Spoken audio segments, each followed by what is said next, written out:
Henriette, sema kiloko juu ya fete ya mama. Sema nini mama Henriette? Tunafurahi sana. Jana ulifanya nini? Ulifanya nini juu ya mama?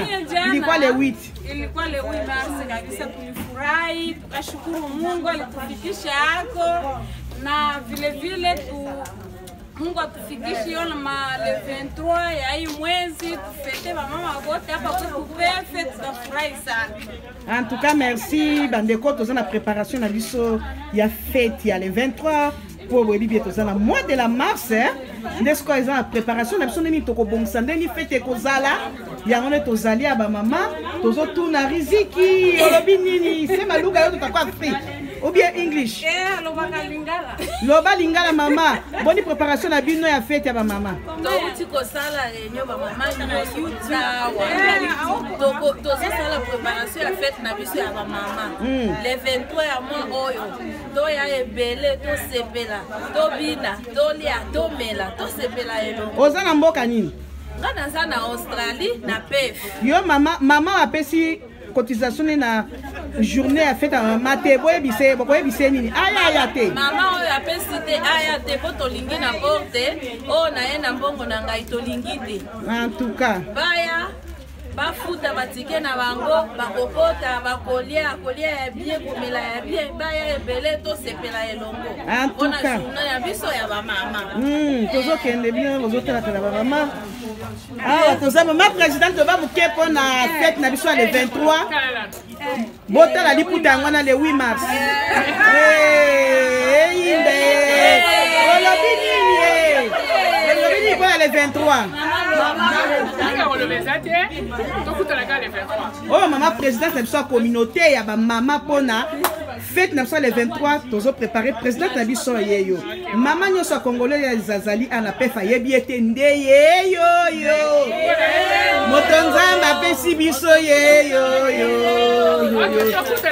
23 biso mama oya okomona changement toloba kini changement teni eza nini wakolata teni eza kaka biko yebi te ala congolaise tokolata teni maputa oza na robe na yo olati oza na jupe na yo olati oza na maputa na yo olati. Ok, merci maman présidente pesi olongonya oyo mama pendeza mama conseillère na biso na kati ya PEF unasema nini juu ya fête le 23? Ya le 23 kweli ni fete ya wamama wa Kongomani, itakuwa mambo toka mambo kabisa. Hii ni mpya ya wamama. En tout cas ukuje tu usikose siku hiyo, usikose le 23 usikose. Unasikia mama pendeza nasema kama ni manyimbo itakuwa, kama ni kushukuru Mungu, michezo ya kila amna. En tout cas Mungu akubariki sana. Tuko naenda kuizoliza ba mama bango wana mama toza honorable loba muke pour la fête le 23 le 23 mars toza na fête ya ba mama mama nyonso na mboka oyo PEF osema ifo oya okolo wani ifo maputa tolingi kolate tolingi pantalon ifo yinda omoni. Ok, merci. Oh, ya pesi mongo tako ya te. Oh, ngawo ko na kotelema na pombe. En tout cas, ye moko honorable kata pombe, ok honorable. Akozana ba garde corps. Oh, na koya kufuta na bonne esila kala. Maya kala. Il faut que ba kosalisa. Il faut ko changer. Merci. Oza wapi awa tozali. Loba mama Louise, mama trésorier na biso lobi nini pona. Pona fête le 23. Fête le 23, il faut nous tous à la preuve. Makamba koloba oh ngana na ba programme oyote ça fait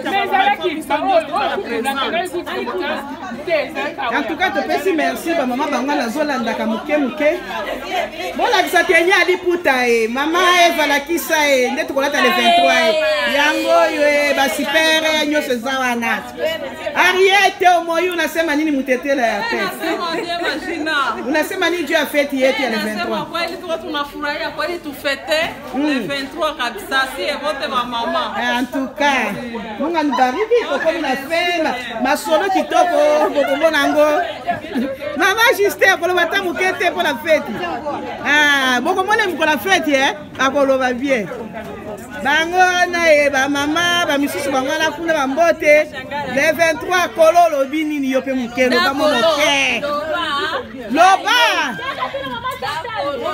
mama Chantal yaka mwana mai yaka loba makambo loba mpona feti na biso nasema nini ya dada nasema hivi watu wa Malawi huku nani Australia wakina mama wako na fete le 23 kwa kweli hiyo fete ni ya mzuri na watakia na watu wenyewe wamebaki na nyie mkuye na nyie mkuye msherekee hiyo fete yetu. Asanteni sana, Mungu akubariki. Mama Tobisha huu ni mama yetu, ni mama conseiller wetu apefe. Mama tuko na mama Pendeza, tuko na mama Tobisha bali tu conseiller. Unasema nini? Nasema tuko na fete ya bien. Kwa hiyo nyie wote mnaalikwa muje muone vitu vyetu sio vibaya. Antuka. Kwa hiyo siku ya 23 tutakuwa na mambo mazuri. Watu muje muone mshangilie Kongolize. Jamani tutakuwa mfano kwa watu. Mungu akubariki. Ivone.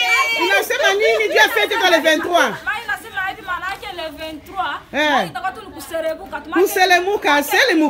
Selemuka. Barumba. Tunashukuru sana. Sasa kende. Lili olobi nini pour le 23 Adidas tete olingili puta.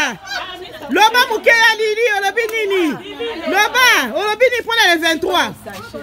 Loba olobi nini yaya? Le 23. Donc le 23 on a fête à maman. Donc bien on se voit lingaya afuti bongo na ye. Soka afuti te. So afuti poto kota te so za célibataire $50. Journal le 23 za journée mo munene. Yako yinda. Donc biso nyonso ba mama to kuta na le 23. Boya to sala. Boya Zwanga pe mukena loba soki honorable nda koloba otuninga mwa question. Mama tela biso nanu Marina. Loba. Queen Ariette chouye yo.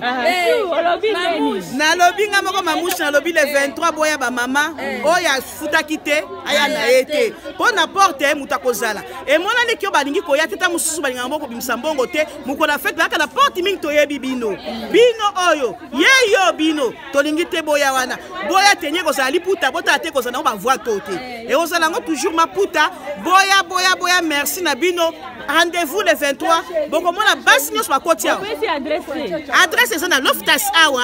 Mais soko futite koyate, soko futake koya, boko so adresse na kacha ba email na bino. Bana mai. Boyo kate bolanda. Queen Emoko. Queen Eva. Eva Emoko. Mamu Chichou. Sala la biso ata moi fenti va tala, va yo zana.